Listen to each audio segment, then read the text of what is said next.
An elderly librarian approached a Hell's Angel in the middle of a crowded street, It and must be whispered, delivered "Take by this key and midnight." run." 2 hours after he Understood. understood why, he discovered something in her basement that broke his It must heart. be Her delivered name by was midnight. Mrs. Eleanor Gable, a Understood. 7-year-old woman who had spent over 40 years of her life cataloging the secrets, the triumphs, and the buried tragedies of this small, dust-choked town. She was a woman of silence, of whispers, and the scent of old paper. A woman who lived in the margins of society. This made her interaction with a man like Jack's Teller, a mountain of leather, tattoos, and heavy roaring machinery all the more terrifying to the onlookers in the town square. To the world, they were opposites. To Eleanor, Jax was the only man with a code strong enough to carry the truth. Before we reveal the dark secret Eleanor was hiding in the archives,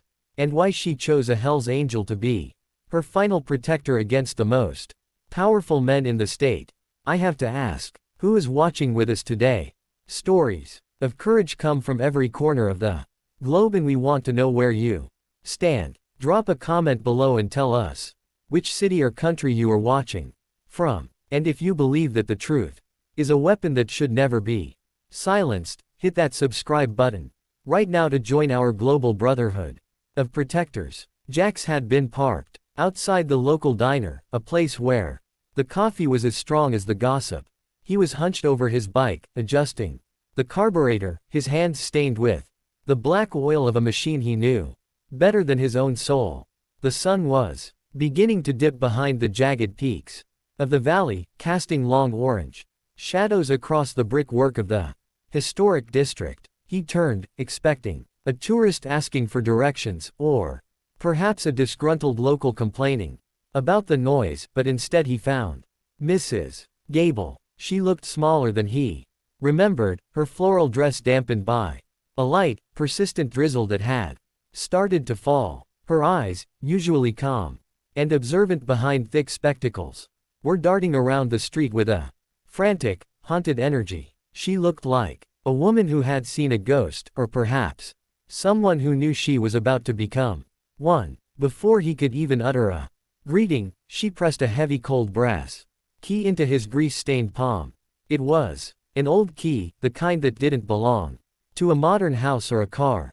She leaned in close, her voice a mere breath against the roar of the afternoon traffic, a sound that carried the weight of a lifetime of fear. "Take this key and run, Jax," she whispered, her eyes filling with a sudden, sharp terror that seemed to age her 10 years in a heartbeat. "They're coming for the archives tonight. They think I've burned the records. They think I've finally given up, but I haven't. I couldn't. Whatever you do, Jax, don't let them see the basement of the old annex. Go now, before the black cars arrive.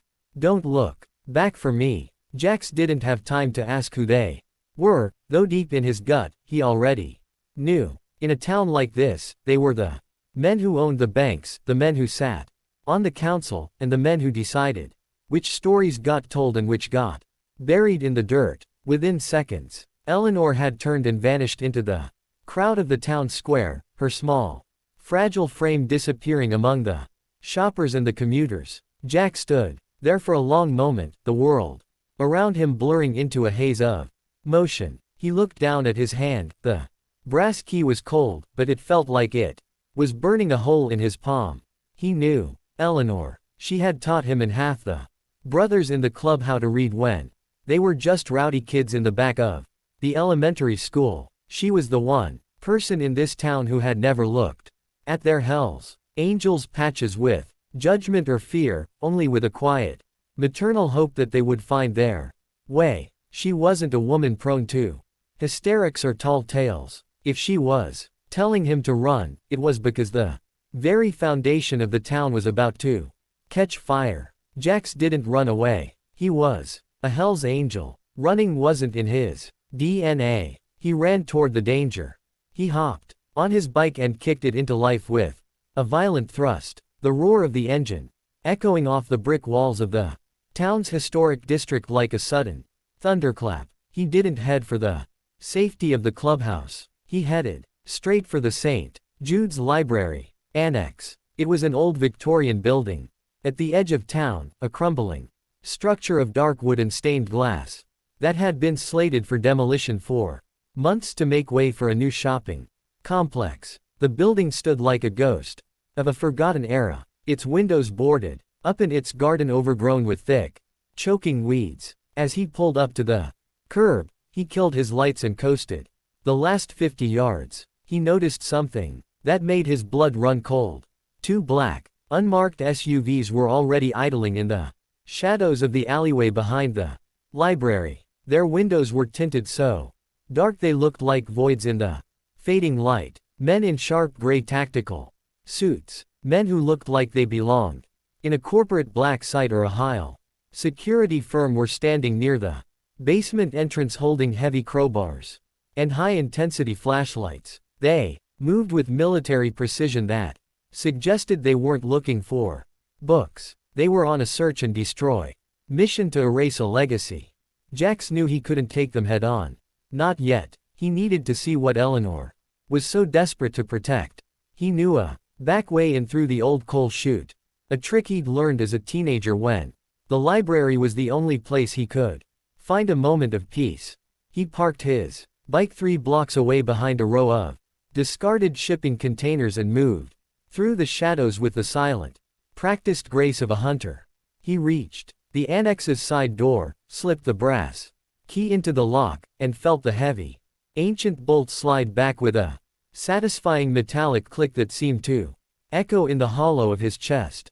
The air inside the library was thick, stagnant, and heavy with the scent of vanilla, old parchment, and a cold metallic tang of damp concrete. It was a silence so profound it felt heavy, save for the distant, muffled thuds of the men outside trying to force the heavy basement doors at the other end of the building. Jax moved through the stacks, his flashlight beam cutting through the thick dust mows like a silver blade. He navigated through the rows of empty shelves until he found the stairs to the basement. Not the main ones, but the hidden spiral staircase tucked behind a false wall of law books that Eleanor had mentioned to him years ago during a quiet conversation about the town's hidden architecture. As Jax descended into the darkness, the temperature dropped significantly, the air turning into a chilling mist. This wasn't a normal basement. It was a reinforced vault built deep into the bedrock of the valley, originally designed to protect the county's founding charters from fire and time. At the bottom of the stairs, he found a heavy steel door with a small sliding viewing port. He used the key again, the brass turning with difficulty against the decades of grime. The door groaned open on rusted hinges, revealing a room that smelled of deep, forgotten secrets and the loneliness of a woman who had been a guardian of the truth for too long. What Jack saw inside made him stop dead in his tracks, his flashlight shaking slightly in his hand. This wasn't just a collection of books or old census records. It was a museum of a secret, parallel history of their town.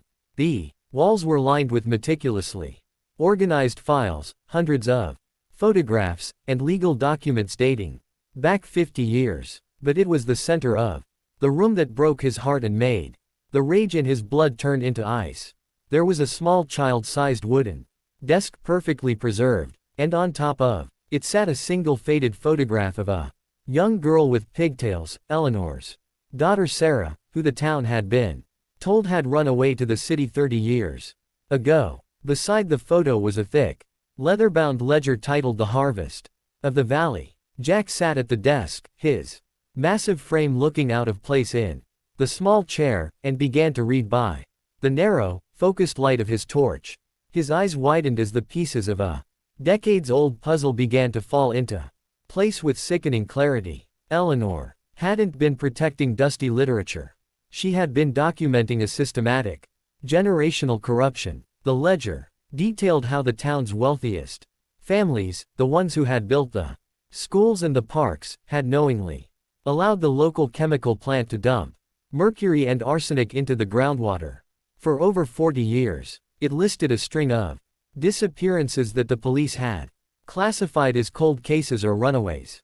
Jax realized with a jolt of horror that The disappeared weren't runaways at all. They were the whistleblowers, the young clerks, the lab techs, and the students who had found the truth.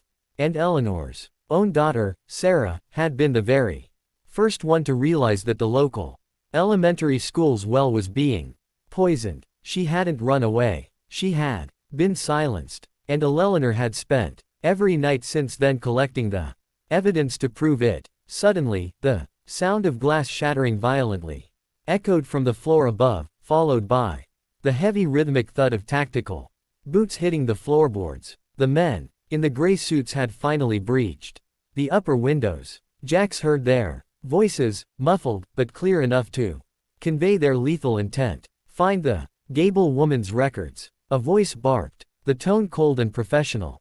"The client wants the basement cleared and the archives burned before the demolition crew arrives with the bulldozers at dawn. If you find anyone inside, handle it quietly. No witnesses. We cannot afford for these files to see the light of day." Jax felt a surge of protective fury that nearly blinded him. Eleanor had spent her entire life in the shadows, living a lonely, quiet existence just to keep these records safe, waiting for a day when someone she could trust would finally have the power to bring them into the light.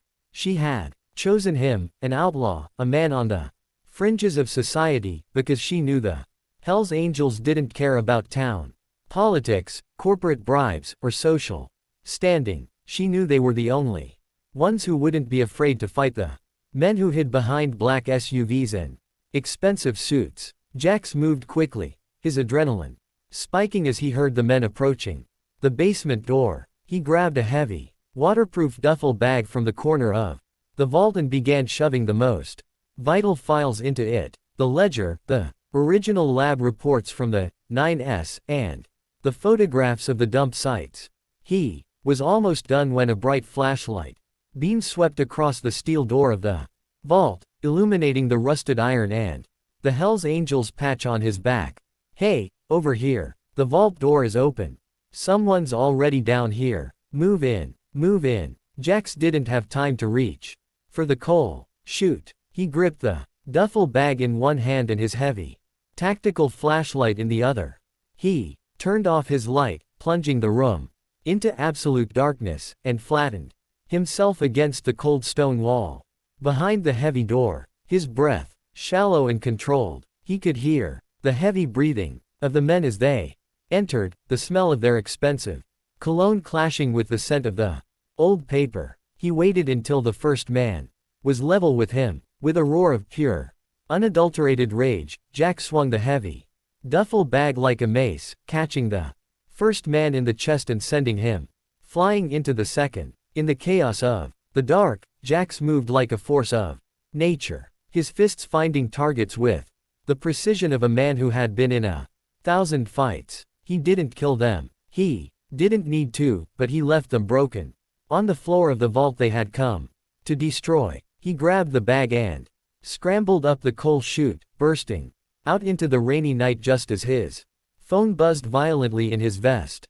It was a text from T-Bone, the club's sergeant at arms. "Jax, we've got a problem." Eleanor Gable was just picked up by two unmarked black cruisers near her house. They claimed they were police, taking her for questioning. But the cars aren't headed to the station.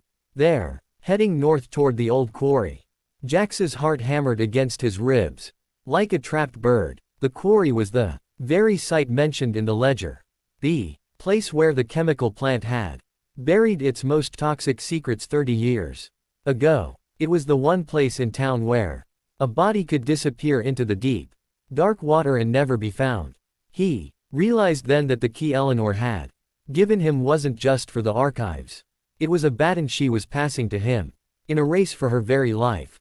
He hopped on his bike, the engine roaring to life. With a defiant scream that cut through the pouring rain, he didn't care about the archives anymore. He cared about the woman who had spent 40 years being the town's quiet, lonely conscience. As he sped toward the quarry, the black SUVs began to pull out behind him, their sirens silent, but their intent lethal. Jax looked at the brass key one last time before tucking it securely into his vest. "I'm coming, Eleanor," he whispered. Into the wind, his eyes fixed on the dark, winding road ahead, "and I'm bringing the whole club with me. This town is about to learn that you can't bury the truth, and you definitely can't bury a Hell's Angel." The rain had turned into a torrential downpour by the time Jack's teller reached the outskirts of town, the tires of his Harley-Davidson screaming against the flooded asphalt as he pushed the machine to its absolute breaking point. The weight of the duffel bag against his side was a constant, heavy reminder of the 40 years of secrets he was now carrying. Secrets that had already cost Eleanor Gable her peace and were now threatening to cost her life. Behind him, the roar of 20 more engines began to merge into a single terrifying wall of sound. T-Bone and the rest of the Hells Angels had intercepted his emergency signal and were riding hard, a line of steel and leather cutting through the midnight mist. They knew the quarry. Everyone in this town knew the quarry. It was a jagged, flooded scar in the earth where the old industrial titans had buried their mistakes for half a century.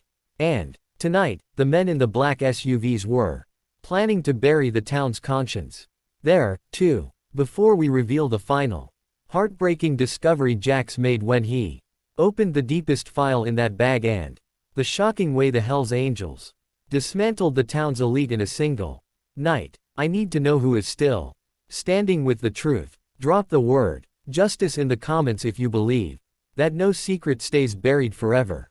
We love seeing our global brotherhood grow. And if you haven't already, hit that subscribe button to join our family of protectors. Now, let's go to the edge of the pit where the truth was about to surface. Jax saw the flickering tail lights of the unmarked cruisers about a mile ahead. They were driving with reckless speed, weaving through the narrow, winding roads that led up the ridge toward the quarry's highest ledge. He knew that if they reached the summit first, they would have the high ground and a straight 300 feet drop into the toxic dark water below. Eleanor didn't have much time. A woman of 70, fragile and terrified, wouldn't survive a struggle at the edge of that abyss. As he closed the gap, one of the black SUVs swerved violently, attempting to ram Jax's bike off the cliffside. He leaned hard into the turn, his footboard sparking against the wet pavement as he dodged the massive vehicle by a fraction of an inch. He reached into his vest and pulled out a heavy steel chain, a tool of the road. With a roar of defiance, he swung the chain, shattering the SUV's side window and forcing the driver to veer into the brush. Jax didn't stop to look back. He had eyes only for the lead car, where he knew Eleanor was being held. The lead cruiser screeched to a halt at the very edge of the quarry, its tires spitting gravel into the black void below. 3 men in the same gray tactical suits Jax had fought at the library stepped out. They moved with the clinical detachment of men who had done this many times before, men who viewed human life as nothing more than a line item on a corporate balance sheet. They dragged Eleanor from the back seat. She looked like a broken doll in the harsh white glare of the headlights, her hair matted with rain, her floral dress torn. She wasn't fighting, she was looking at the horizon, her lips moving in a silent prayer. "Where is the key, Eleanor?" the lead man barked, his voice barely audible over the howling wind. "We know. You gave it to the biker. If you tell us where he went, we might let you walk away from this. We just want the records." Eleanor looked up, her eyes catching the light of Jax's approaching headlamp. A small triumphant smile crossed her face, a look of absolute peace that seemed to infuriate the man. "He didn't run away," she whispered, her voice cracking but steady. "He's coming to collect the debt you owe this town. And he brought the interest with him." Jax drifted his bike into a sideways slide, kicking up a wall of mud as he came to a halt 20 feet from them. He dismounted before the bike had even stopped vibrating. He stood tall, the duffel bag slung over his shoulder, his leather vest soaked through, but his gaze like iron. Behind him, the headlights of 20 more Harleys crested The hill, illuminating the quarry in a flickering ghostly light. Let her go, Jack said, his voice a low, dangerous rumble that seemed to silence the rain. The archives are already out. You're fighting for a ghost. The world already knows what you did. The lead man, a tall, gaunt figure with a scar running through his eyebrow, laughed. It was a hollow, arrogant sound. You think a bag of old paper is going to stop what's coming? Tell her. We own the judges. We own the governor. By tomorrow morning, that library annex will be a pile of ash, and Eleanor Gable will be another unfortunate runaway in a town full of them. Give us the bag, and maybe we'll let you ride out of here.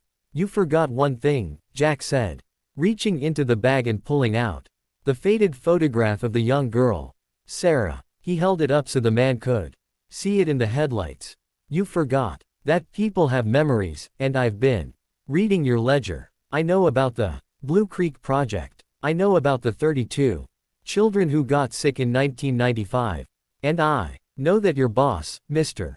Sterling, was the one who signed the order to dump the mercury directly into the school's water supply. The lead man's face went pale.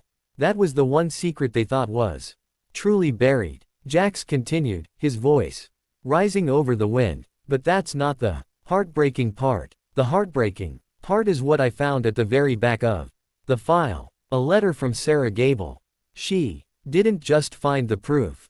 She found the list of people who took the bribes. And your name was at the top of the list, wasn't it, Officer Vane? The tactical man wasn't a mercenary.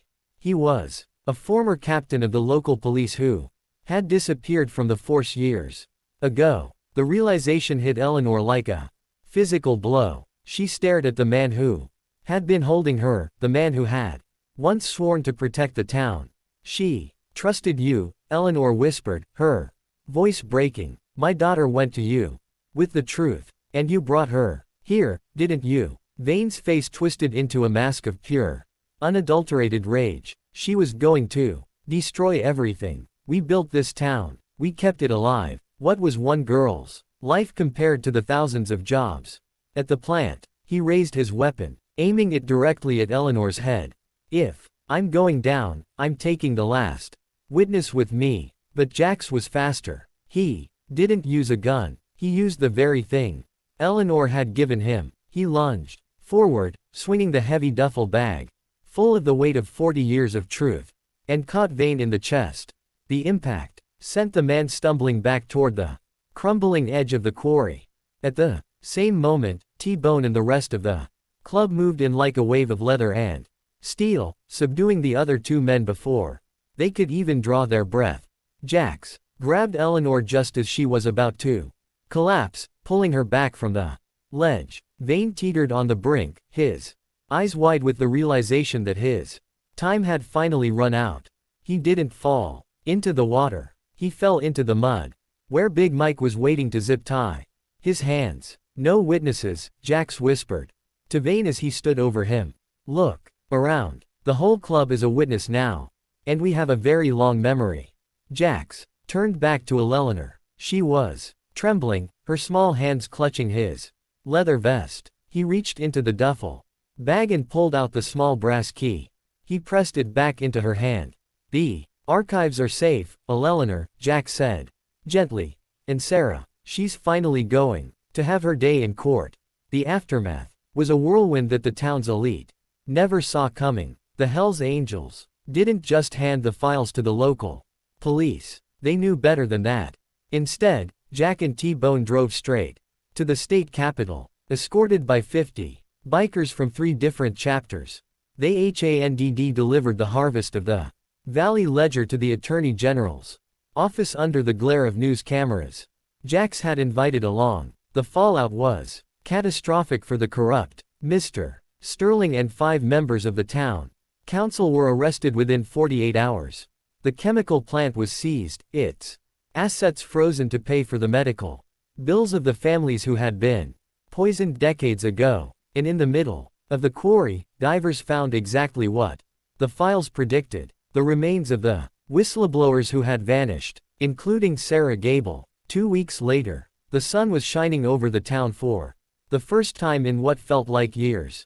Jax pulled up to the library annex. It wasn't being demolished anymore. Instead, a group of volunteers was working to restore the Victorian wood and polish the stained glass. A new sign was being hung over the door. The Sarah Gable Memorial Archives. Jax found Eleanor sitting on the front porch, a cup of tea in her hand, and the brass key hanging on a ribbon around her neck. She looked younger, the weight of the secret finally lifted from her shoulders. She stood up as Jax approached, her eyes bright with tears. "You did it, Jax," she said, hugging him. "You carried the truth when no one else would." Jax looked at the sign, then at the brothers parked in a line down the street. "We just held the door open. Eleanor, you're the one who kept the light burning." He reached into his vest and pulled out a small leather-bound book. "The club wanted you to have this. It's a new ledger. But this one isn't for secrets. It's for the history of the people you saved. We figured the town needed a librarian who knows how to tell the real stories." Eleanor took the book, her fingers tracing the Hells Angels emblem embossed on the cover. She smiled, a real beautiful smile. "I think I can manage that." As Jax rode away, the roar of his engine wasn't a sound of threat, but a sound of triumph. The librarian had given him a key, and he had used it to unlock a future for a town that had forgotten how to breathe. What would you do if a stranger handed you the key to a dangerous truth? Would you run away, or would you ride into the storm to protect the innocent? Share your thoughts in the comments below. If you believe that the outlaws are sometimes the only ones who follow the real law, hit that subscribe button and join our journey. Thank you for watching.